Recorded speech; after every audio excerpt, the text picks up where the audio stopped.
मित्रों, महत्वपूर्ण मुद्दे में तो आज विषय आतंकवाद पर ही है, लेकिन उसके पहले आपको एक बात बता दूं, ज्यादातर लोगों को पता ही होगा कि मैं उन्हीं विषयों पर विश्लेषण दिखाता, बताता या सुनाता हूं जिन पर और चैनलों पर विश्लेषण या तो होता नहीं है या होने नहीं दिया जाता है। हालांकि आज का विषय है कि आतंकवादी असल में दुश्मन किसके हैं, हिंदू के हैं, मुसलमान के हैं या पूरे भारत महान के हैं। यह बात इसलिए महत्वपूर्ण हो जाता है क्योंकि अभी जो पहलगाम में हत्या हुई है वो टारगेटेड किलिंग है, चुन चुन करके हिंदू को अलग करके मारा गया है।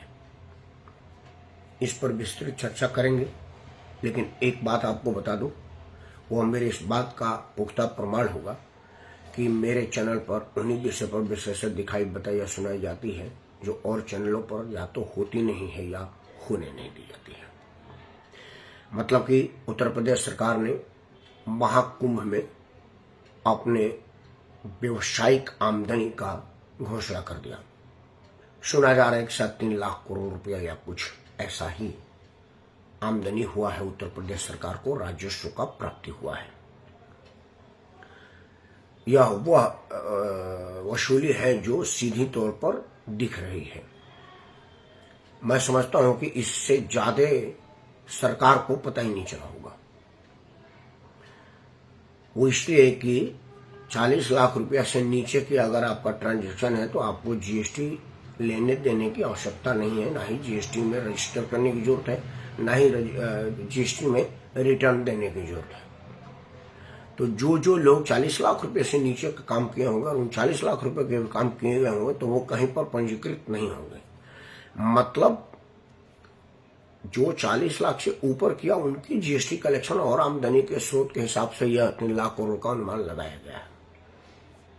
लेकिन वो लोग जो मोटरसाइकिल पर तीर्थयात्रियों से वो पैसा वसूलते थे अनाप शनाप, वो रिक्शा वाले, हाथ रिक्शा वाले, वो बैटरी रिक्शा वाले, वो जो अपने एक एक कमरे को 5-5 लोगों को दे देते थे कि आइए ना, आपको सिर्फ आराम ही तो कर रहा है तो कोई बात नहीं, हम 5 चादर लगा देते हैं, सो जाइए और 2-2 हजार रुपये दे जाइए।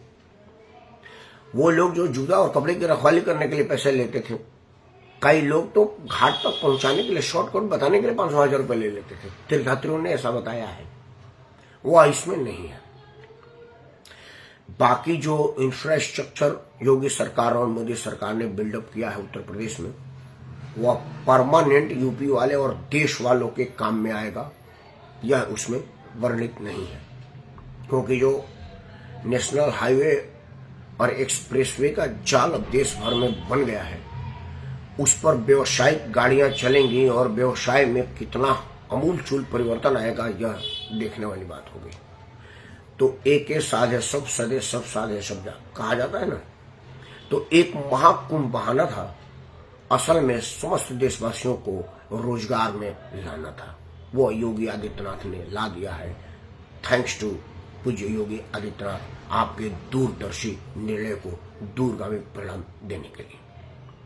वैसे मैं उत्तर प्रदेश का ही मतदाता हूं, रहता बेशक मैं दिल्ली में हूं, लेकिन मुख्यमंत्री बनने के बाद हमने इंग्लैंड से बगी मंगा करके उस पर करोड़ों रुपए की फूल लाद करके अपना जन्मदिन की अयास करते हुए देखा है।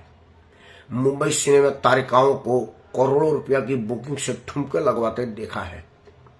लाखों करोड़ों के नोटों का माला पहनते देखा है। मतलब वो सब कुछ देखा है जो हमारी आंखें नहीं देखना चाहती थी। लेकिन योगी आदित्यनाथ के आने के बाद हमने अयोध्या के पावन पवित्र भूमि पर दीप में खुशबूदार और जगमगाते हुए घाट देखे हैं। पूरे अयोध्या में लाखों दीपों की माला देखे हैं और वो एक मनोरम छवि जो हर आदमी के मन पटल में है, स्मृति में है, हट नहीं रहा है, ऐसा भी हमने देखा है। तो बदलाव आया है और वह आपके एक वोट से आया है। आपने वोट की कीमत जानिए। और अगर आप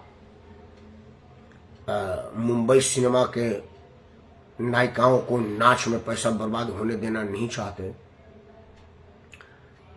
इंग्लैंड से बॉगी मना करके जन्मदिन पर घूमने देना नहीं चाहते हैं, मतलब हमारे खेसरिया गाना गाता है, थोड़ा अश्लील है, मैं नहीं कहना चाहता, बड़ी एक लाइन गा देता हूँ, बता देता हूँ। हमारे यहाँ का एक भोजपुरी गायक है खेसारी, वो एक गाना गाया है, वो उसी जन्मदिन से प्रेरित था जब उसको पता चला कि इंग्लैंड से बगी आ सकती है तो लड़की क्यों नहीं। उसने गाया कि लवंडिया लंदन से लाएंगे, रात भर डीजे बजाएंगे। कुछ कुछ उसी तरह का मजबा लगता था जब योगी आदित्यनाथ की सरकार नहीं थी। वो लवंडिया भी लंदन से आती थी और बॉगी भी लंदन से आता था और रात भर ठुमके लगते थे और नोट और शबाब कबाब उड़ाया जाता था। छी छी छी छी। और आज दीप प्रज्वलन हो रहा है, घाटे जगमगा रही हैं और देश वैभवशाली छवि को प्राप्त कर रहा है। यह आपके एक वोट की वजह से हो पा रहा है।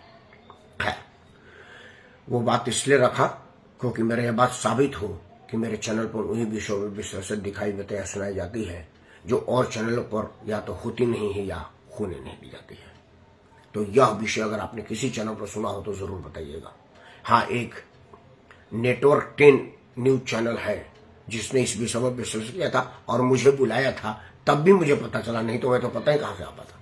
उसने कहा कि योगी आदित्यनाथ ने कुंभ का आमदनी और खर्चे का ब्यौरा सर्वे नहीं कर दिया है, लेकिन चैनल वाले पहलगाम में थे। हम भी पहलगाम चलते हैं, चर्चा करते हैं, पहलगाम घटना से ऊपर